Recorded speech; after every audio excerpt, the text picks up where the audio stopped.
Good evening. My name is Odie Hawkins. It's Tuesday, and I have to say that I'm a day late because a lot of things have been happening, and I've been trying to catch up with a lot of it, and a lot of it has been trying to catch up with me. But in any case, I'm back on the job, and once again, it's a statement of my motivation for being here. I'm saying, taking the advice of my friend, who said, Odie, you got 38 books for sale. Why don't you get out there and sell them? So, you know, what do you mean? What do you mean? You know, if you want to sell something, go to the corner. But before I start into this whole storytelling thing and all of that, let me introduce my partner in this matter, my co-conspirator, Zola Salena-Hawkins, who seems to be... Come join me here with my Moroccan. Well, where did you come from? Ah, well... Where did that come from? Many years ago, as 3,000? No, many years ago, as a student of Master Tom Tran, he was kind enough to, while we were shopping downtown with the rest of the students, he was kind enough to help me purchase this at a rather discounted amount, and so here is my Tai Chi outfit. Oh, yeah, that's cool. I don't know if they would do Tai Chi in that looks more festive. They videoed it. Is that right? Yes, he gave me a video where the women were doing the sword. And oh, right, yeah. I mean, it seems so much more decorative than... Well, I guess at an event or like competition or something, maybe. You know, I love this thing. I'll get back to the story in a moment. But I love this thing that happens in America, where, you know, you can have Chinese people wearing Mexican mariachi outfits, so you can have... Well, in California especially, okay? California, we tend to be a little bit liberal. Thank you. Okay. Anyway, my friend says to me, Odie, you got 38 published books. Why don't you go out there in the corner and sell some of them? Well, I mean, what do you mean? You get out there in the corner. And so, you know, that's what vegetable sellers and people like that do. And they sell. And they sell. I thought about it. We thought about it. We talked about it. And it's okay. Well, let's go cyber. We don't have to, you know, stand out there in the corner under colored umbrella. We can go cyber. We can bring ourselves into your presence and bring you into our presence and get it on with. So, having said that, I would like to say we're now at book number, we're not at 38 yet, but we're coming there. Somebody asked me the other day, Odie, what's your favorite book? Oh, incidentally, having been out here on the corner now for 3 or 4 weeks, maybe 3 or 4. 3 or 4 weeks. It looks beginning. Thanks, guys. It's beginning to look good. Oh yes, thank you, Roger. Thank you, Linda, and thank you, all y'all. Lily. All of you. Okay. Roger. Our Sandra. The Italian. Mezziconetti. Yes, indeed. Hi there. Mezziconetti. Okay. Over there in Milan. All right. Chu in Taiwan. We know people in a lot of places. We know people, yes, indeed. And before we get on our video, why don't you get your some libation? It's a good idea. Snack to enjoy with us. Yeah. I'm sipping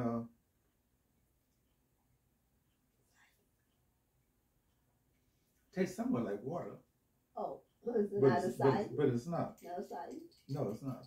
Oh, okay. Moving right along. I'm Moroccan tea here. Okay. Having sold a few of the books off the corner, these are the ones that are representative of the books being sold.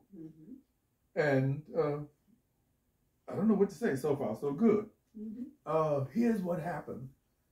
After a little while, someone says, well, you know, what's your favorite book? What's your favorite book? And I had to confess, I don't know.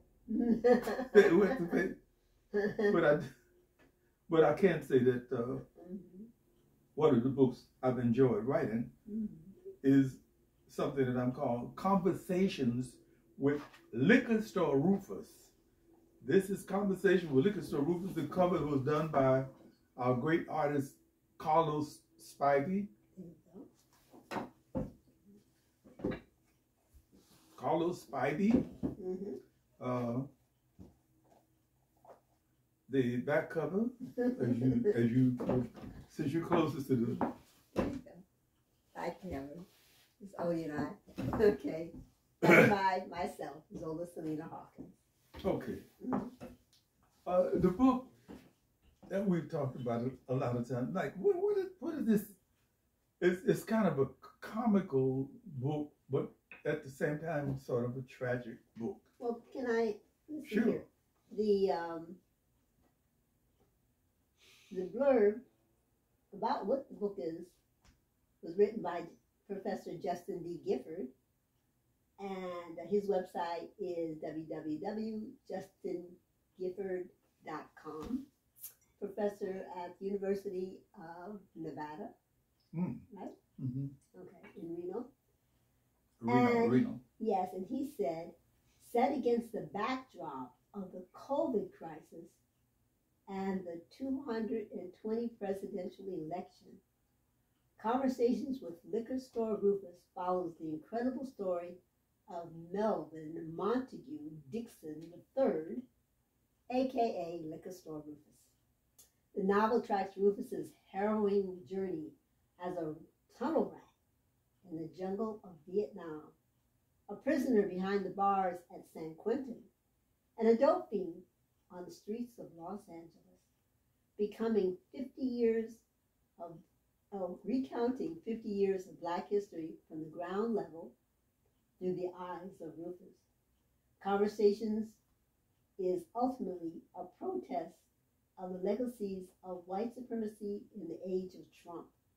It is written in a witty urban style that we have come to expect from Odie Hawkins, and is why he is known as the underground master. Likka Sto Rufus. Conversations with Likka Sto Rufus. He's one of my favorite characters. You too? Yes, I like. I'm so glad. I like Likka Sto Rufus, and I like Chester Simmons. Chester Simmons. Yeah, Chester. Okay, without, as my friend Gene Boland at Inner City used to say, without further ado. Without further ado. I'm calling it Conversations with Likka Sto Rufus, because that's the way the people who hang around with Rufus talk. They would not say liquor or store. They're saying Likka Sto. Okay, Rufus is an iconoclastic character that you meet. One of these people you meet very, very seldom, and when you do, you have to treat them like special people. And because they are such special people, I'm going to read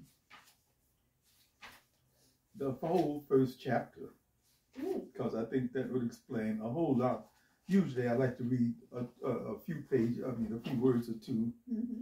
But in this instance, I'll read the first chapter and then project it out to the people. I shall. Okay. Trust me, I shall. Many voices, by the way. Many voices. But this evening, there's only one to look for, and that is Likka Sto. Oh, Lord. I like Likka Sto. I like his voice. Oh, incidentally, one word for those who may not have spent any time in Vietnam. Tunnel rats were Allied soldiers, U.S. and Australia mostly, for some funny reason. They had determined that the North Vietnamese had dug a network of tunnels. They had started back during the time that the French called it Indochina, and that they were the colonizer of the time. The North Vietnamese, I guess, preparing for American invasion, had extended the tunnels and to fight against this this tunnel building and so forth and so on. They had special corps of very small guys, maybe somebody my size, maybe your size, but they didn't have your dress on. They didn't have your dress on. Anyway, these were people who were designated to crawl down into these tunnels, find out what was happening, shoot all of the enemy that they thought they could find, and then carry on.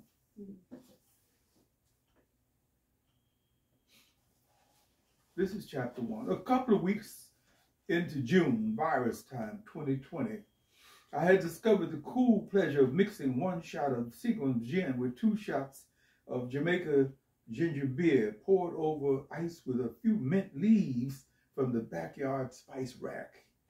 It was going to be another hot day, and I wanted to get ready for it. In addition to everything else, I had the new novel under my ballpoint. Yeah, right. Scribble it out first, Brother Willie, then type. They were calling me Brother Willie in this book. Oh, yes, that was the writer. That's right. That's the writer of the writer. Right, the writer of the writer. Okay. Writer of the writer. A few of my friends thought it was weird that I wasn't more dependent on the latest technology and all of that. I didn't have a good counter argument for them, so I let it alone. What I could have said was, I have 5 published novels to my credit. How many do you have? There you go. But I let it alone. If you live long enough and deal with enough people, you should know when to hold and when to fold. Okay. Off I go to my local liquor store, to the shopping plaza place 10 blocks south of me, to cop this pint of Seagram's gin. One of your favorites, your father's favorite. Seagram. His was that oh my God. Gin, I can't even name that stuff. It's so hard to think about. Okay. So, 10 blocks away, almost a walking distance in Long Beach, California, but who wants to walk anywhere in Southern California? Unless you're in a hiking mood. I adjusted my mask, hopped in my VW, and clutched away to the liquor store. Most of the people in my neighborhood have masked up early in the game. Seems that they didn't have to be reminded that wearing a mask and maintaining a social distance from your fellow being was the way to survive. Parking my car and strolling toward the liquor store, I took notice of the usual liquor store gang. These are people who hang around in the parking lot near the stores, and especially the liquor store. The quartet of men, sometimes a woman, who hung out in front of the liquor store, or a few yards to either side of the liquor store. They were usually a bit boozed or high from something or other. I felt for them in a way, because they gave me the impression that they had nothing better to do than hang around the liquor store. We usually exchanged glances, never spoke to each other. It was easy to spot the latest member of the gang. Number one, he had taken a stance, a real social distance from the quartet, who were having a fugal argument about something. A small, slender guy with a white face mask that said in black letters, "I am Black History." Wow. I was struck by that and by his posture. He wasn't slumped down, bent over as though the world had crushed him. I'm taking all of this in as I stroll toward the entrance of Mr. and Mrs. Kim's liquor store. A small, slender guy, about 5'3", maybe 5'5". What somebody once called presence. Aside from the stance, there was his outfit, his costume, if you want to think about the way he was dressed. A white halibut cap cocked at a rakish angle, a V-necked white t-shirt, neatly creased blue jeans. I could see that they were dirty, and a pair of black sandals were a couple of sizes too large for his feet. And to round things off, he had a male ditty bag hung over his right shoulder. We looked into each other's eyes as I walked past him to go inside the liquor store. A character, if ever there was one. Obviously. That's the first thought that struck me. Long time no see. That was Mr. Kim's standard greeting to me. I think I had just been another customer until the day I asked him if he had Tsingtao, a really fine Chinese beer. I know it, but I don't have. Maybe next time. A week later, I happened to be passing the liquor store and popped in. Mrs. Kim greeted me. Sir, we have. We have. Short and to the point. Well, she knew what a man been talking about, so they... I think it came from my 7 brutal years climbing up the Hapkido Taekwondo ladder, this understanding of the Korean verbal shorthand. I went to their cold storage, and there it was, 4 6-packs of Tsingtao. I copped 2 and asked, how did you get the Tsingtao? My husband go to Filipino market in Norwalk for fish. They have it. He buy for you. Well, I really appreciate that. Tell him I said, kamsamida. This was the way before the virus really hit. So I really could see the expression in her eyes. She was totally stunned because I had said, thank you in Korean. A couple of weeks later, I was back on the scene. Long time no see. Like that. Mr. Kim greeted me with a smile in his eyes, something I hadn't seen before. He actually seemed pleased to see me.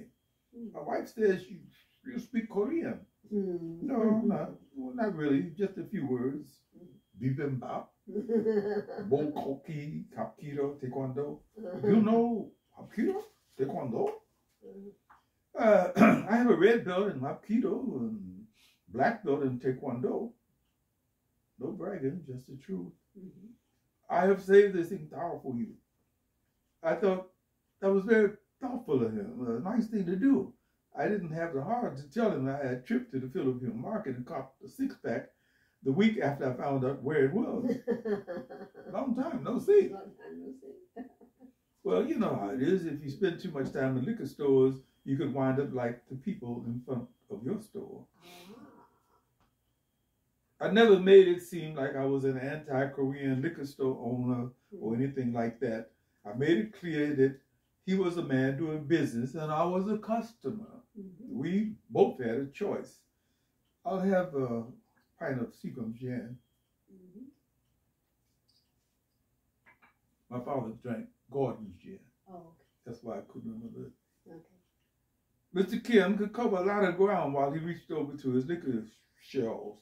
He surveyed the 2 young men who wandered into the store. It seemed that his eye followed the dude who strolled to the right as his right eye pinpointed the one who meandered to the left. He was alert. He took my 20 and gave me my gin and change, all the while hawking the 2 would-be shoplifters. Have a nice day, Mr. Kim. You, sir, also. The would-be shoplifters could see they were under the gaze of his radar eyes and slipped out of the door ahead of me. Brother Black history was still in place.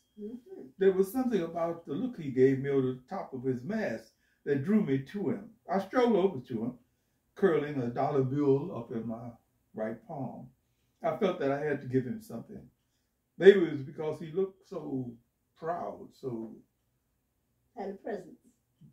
Yes. Yes.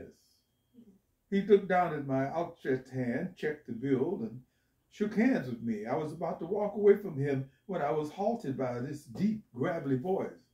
So, what I'm supposed to do with this, big shot? The deep, gravelly voice coming out of this little guy was like hearing Red Fox again. I missed a step. Got stalled would be a better description.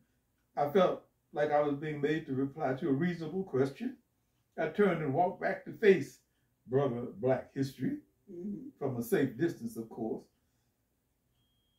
I'm sorry, what was your question? I didn't bite my tongue. I asked you, what am I supposed to do with this? He held the curled up dollar bill in his hand like it was something nasty. I wanted to answer his question, but I couldn't think of a decent answer. I stood there trying to process the situation. This guy was a panhandler, a beggar, if you wanted to get crude about it. And he was questioning my rationale for giving him $1. Only $1. I couldn't figure out what to say to him, so I added a $5 bill to his $1 bill. There, how's that? That's better. He growled at me. I felt the urge to go sarcastic on him. So, what are you going to do with all of your newfound wealth? I wasn't prepared to hear the serious tone in his gravelly voice. Well, it'll give me enough to get Tarzan. Tarzan? Who is Tarzan? Tarzan is my cat. It'll give me enough to get Tarzan a couple of cans of good cat food, buy myself a lottery ticket, and a bag of organic figs, apples from Trader Joe's. I think I wanted to hear a cold beer at the end of his recitation, but that was it. That was his answer to my sarcastic question. I felt like nipping his I am black history mask off of his face to take a look at the grinning face behind the mask. Or was he grinning? I decided to leave well enough alone. I was opening my car door when one of the Likka Sto gang staggered up to me. Uh-oh, more stuff to deal with. I was about to tell her, sorry, sweetheart, I already gave at the office. A full-figured, middle-aged woman, somebody's grandmother. She spoke in a soft soprano. Don't mind Likka Sto, baby. He been like that ever since he showed up. He been like that ever since she showed up.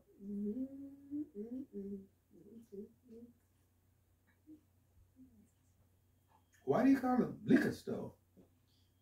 Well, look yonder. You see that guy standing over there next to the drugstore? Yeah, I see him. Well, his government name is Rufus. Well, since he was handling the drugstore, people started calling him Drugstore Rufus. Handling? You know, asking people for money. Oh. Okay. So when this brother shows up handling in front of the liquor store, people started calling him Likka Sto Rufus. What's his real name? She shrugged her shoulders and staggered back to the circle. It was the first time I had actually spoken with any bona fide member of the Likka Sto gang. There you go. I could have said that she was the second member after Likka Sto. But I had to put him in a different category. He wasn't one of the gang. Ah, there's a message from ZZ.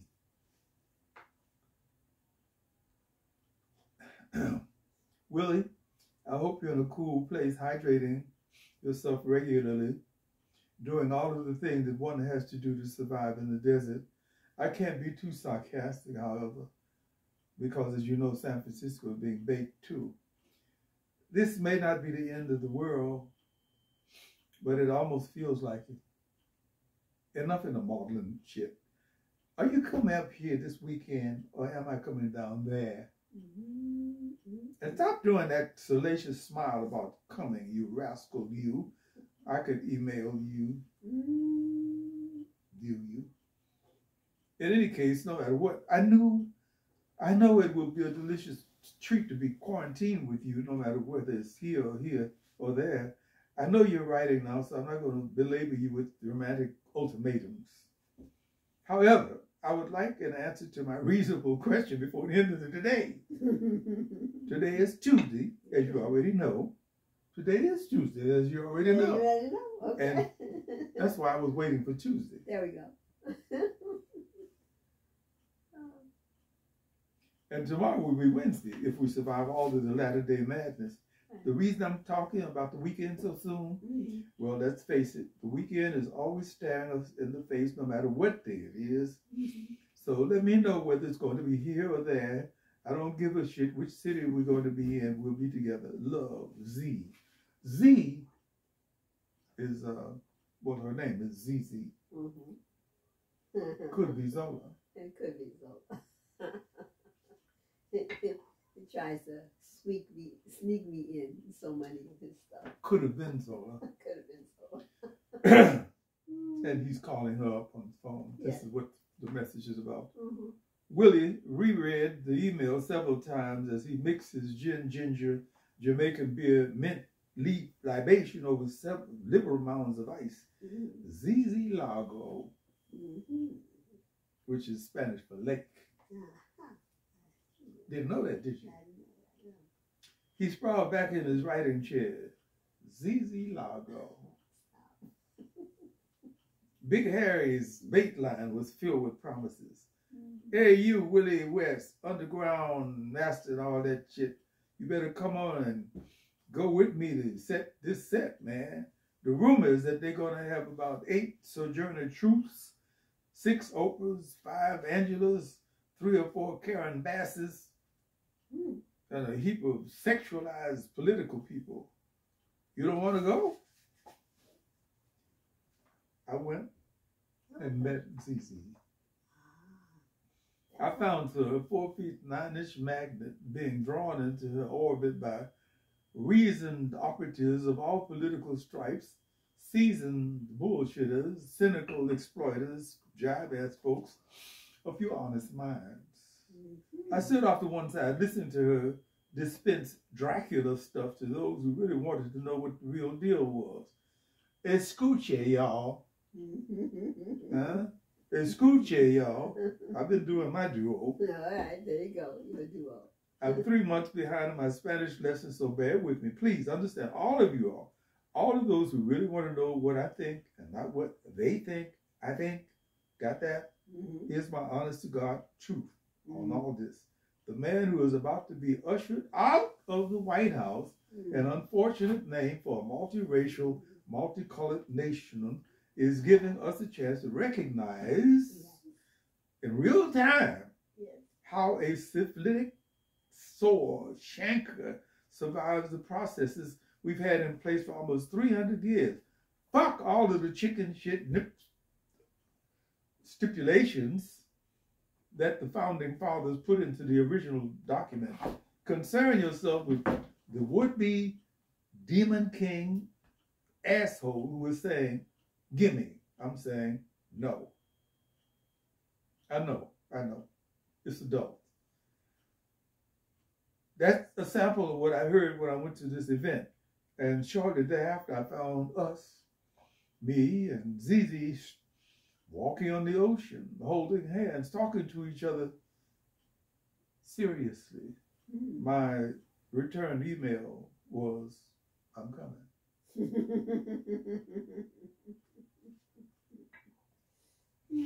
A gorgeous weekend in one of the most romantic cities in America, San Francisco. A beautiful time with my wife-to-be. We felt that it was only going to be a matter of months before the big decision was made. Reality was forcing us, to lean toward San Francisco. Willie, look, I don't care where we live, to be frank with you. I just want to be together. The snag is this. I'm one of the senior partners of Greenberg, Shafton, and Jacobs. What it means is that I've managed to bust through the last ceiling that was made of white racism, sexism, nepotism, and God only knows what else. Our firm is based here, and it means a lot, as you know, to be at the base. You're a freelance writer, a wonderful writer, I might add, and you can do your work anywhere in the world. Like I said, reality was forcing me to lean toward San Francisco. I truly love San Francisco with the lovely ambiance. Even in the middle of the plague, with people still masked up and being forced to stay 6 feet away from each other, it is still a beautiful thing. The thing I hated to confess to Zizi is the fact that I was scared shitless of the hills. The first, I really was scared. Yes. The first time I drove on Divisadero going from point A to point D, I almost broke down and cried. I just couldn't believe that I was going to make it to the Lombard. As a matter of fact, I did make it. My brakes blanked out on me as I shot straight through the Lombard Divisadero intersection. If there was ever a time for me to pray, I prayed and survived. But the experience left me with a negative vibe about the Frisco Hills. Back on the level streets of Los Angeles, back to the outline for the latest cult. The idea was to bake into the novel. The ideas to bake into the novel came slowly, but I felt I had to be patient, just allow the flow to happen. Finally, after 4 days of being patient, allowing the flow to happen and all that, I got into a semi-mellow groove that took me into 10 pages about the state of politics in America. I had read most of the books about Trump and his White House, feeling that they seemed to have left something out, something I felt I could supply. I couldn't put my finger on what it might be, this missing ingredient. So I decided to buy Mr. Kim's liquor, So I decided to pay Mr. Kim's liquor store a visit. I had ginger beer. All I needed was the gin. And? So that's the way it starts. What happens is that the writer, Willie West, becomes a good friend with Likka Sto Rufus. And what he discovers is that the guy is tremendously deep. And that he has come back from Vietnam, from the war in Vietnam, with the kind of experiences that most people have no notion about. For example, the tunnel rat thing. For some reason, they decided to design a tunnel rat corps of people who dug into tunnels that the Vietnamese, North Vietnamese, and try to wipe them out. It was underground warfare at its worst. What surprised me in the story was the fact that he had been in Australia. Yeah. And his they came married to an Aborigine. Okay, but let me tell you about that. The connection, Australia has been a weird country as an ally of America for a long time. Australia was an ally of the U.S. in the Vietnam War. And frequently, U.S.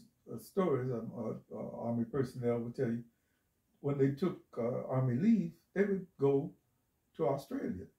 If you were in Vietnam, if you look at the map, you see it's in those Pacific Ocean area countries. Australia is the largest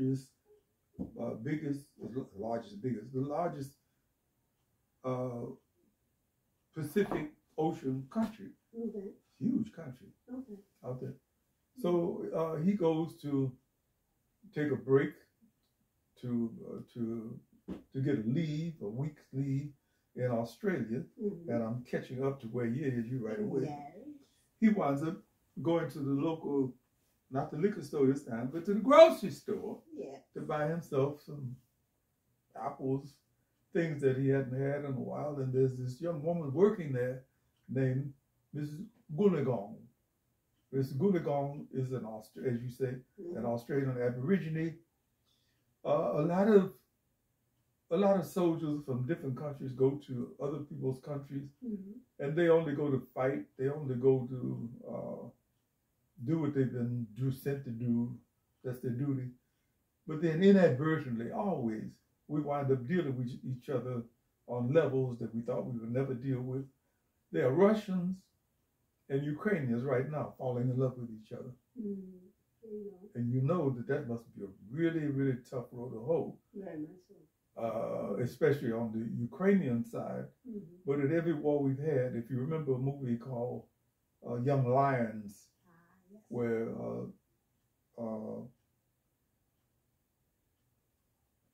Marlon Brando, I was trying to think of the woman's name.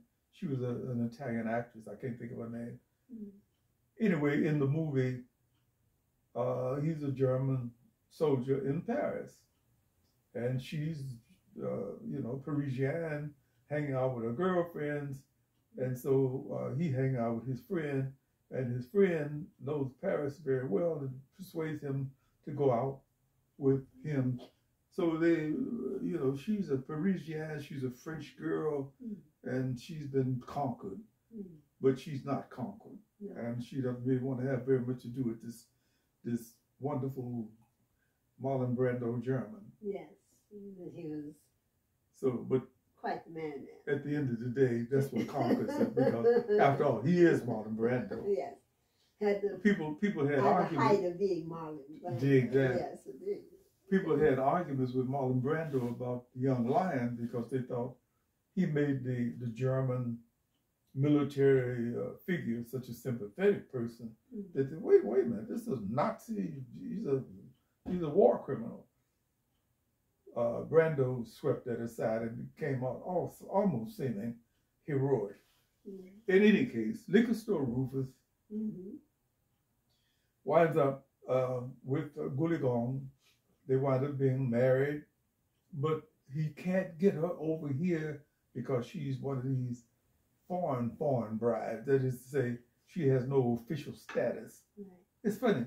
You can go right after the war. People who wound up in Japan, soldiers, wound up marrying and bringing home Japanese war brides. Right. That was okay. That was true. That was war that they fought. Right. So you could marry the ex-enemy and bring them home and have babies with them. Right. But if you had an ally like Australia, you couldn't go to Australia and marry an Aborigine woman and bring her home because she was a native.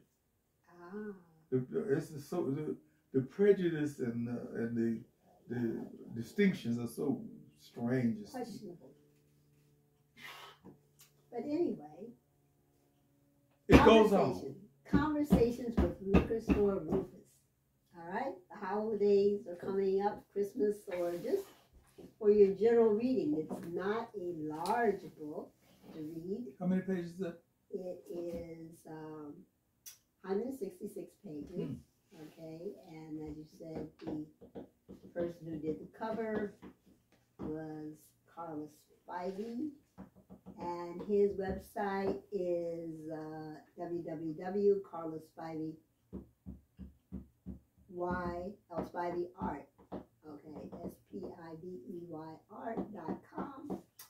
And your website is www.odiehawkins.com. So glad to hear that. And this book can be purchased on Amazon or just Google it and maybe you can get it purchased.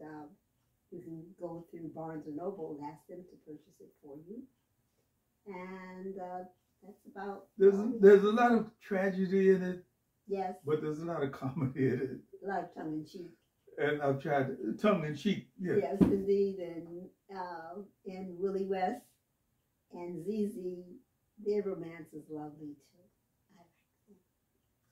It has elements. It has elements. Hey, we're running late. We're running a day late. So now it's Tuesday here in Long Beach. I got to race from here to make this scene for Wednesday, which is going to happen tomorrow. Yes. And that's going to be out there on the track at the Long Beach City College, where we're going to try to do 2 or 3 laps tomorrow, right? Yes, we're going to do 2 or 3 laps. Oh, appreciate that. Thank you. You smell so good. No, it's not me, that's you. All right, with that, we're out of here.